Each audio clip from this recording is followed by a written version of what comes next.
So for those of you who don't remember the CAPM, it has to do with a way of taking into account risk and particular kinds of risk, systematic risk versus idiosyncratic risk. So let me define the two.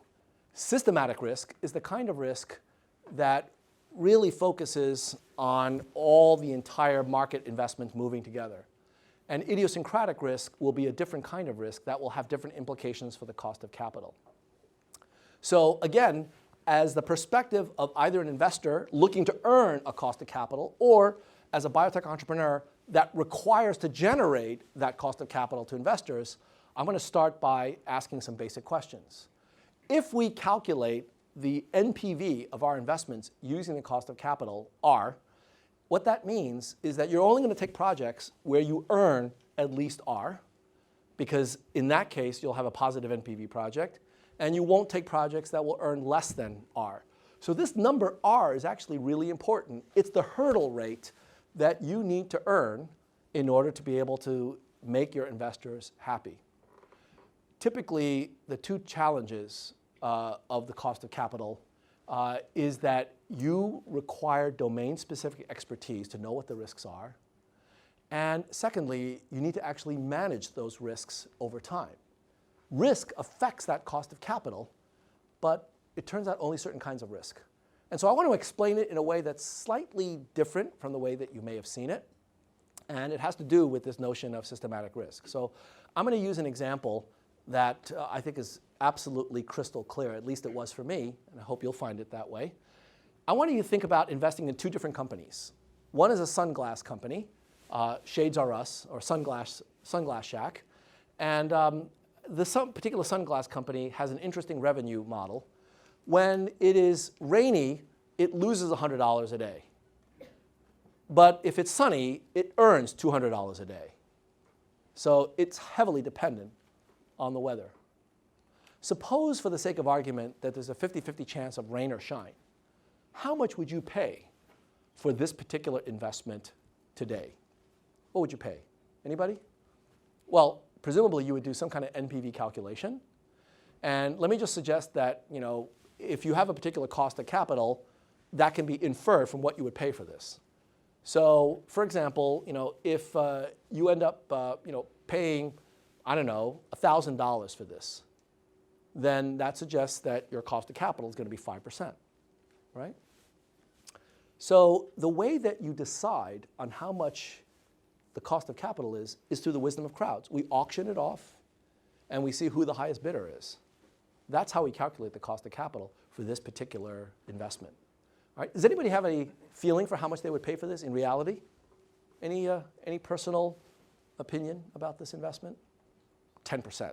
That doesn't seem unreasonable, given that there's a fair bit of risk here, right? Similarly, if I show you another company, a company that focuses on umbrellas, Umbrellas R Us, it's got exactly the opposite cash flows. $200 if it rains, $100 loss if it shines. And again, rain and shine 50-50. How much would you pay for this company? Actually, pretty much the same. It's got the same risk. And therefore, whatever your cost of capital was back then, if it's 10%, then I presume you would pay the same here, $500 on an annualized basis if this 50 is per year. But now, suppose I allow you to put half of your money into one company and half into the other company. Then what you get is something really incredible. What you get is $50 rain or shine.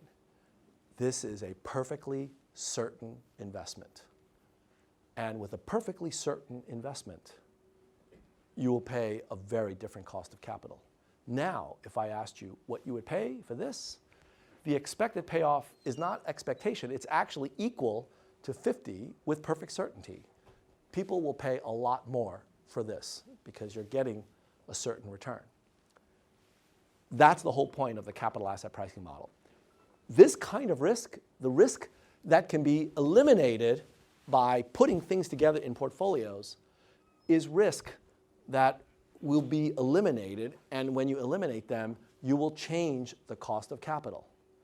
What you need to be rewarded for is risk that you cannot get rid of in such an easy fashion. If you can't get rid of that risk, you're going to have to bribe an investor to take on that risk. Here, you have to bribe no one.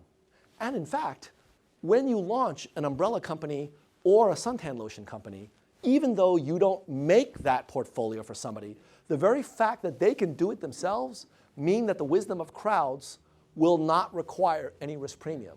Because as long as somebody out there can do it, like for example, I don't know, Vanguard or Fidelity, will create a suntan lotion and sunglass company and umbrella company that when we merge them together will provide you with that sure rate of return.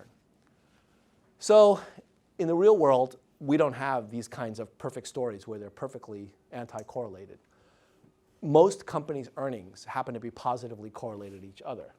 And in particular, if you take a look at all of the possible companies and put them into a single portfolio, that's the most diverse you can possibly get, right? If you took every possible investment and put them into a pot, that's your portfolio.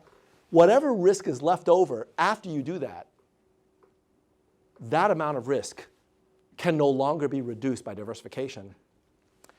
That's what you need to be rewarded for in order to hold that market. That risk is called systematic risk.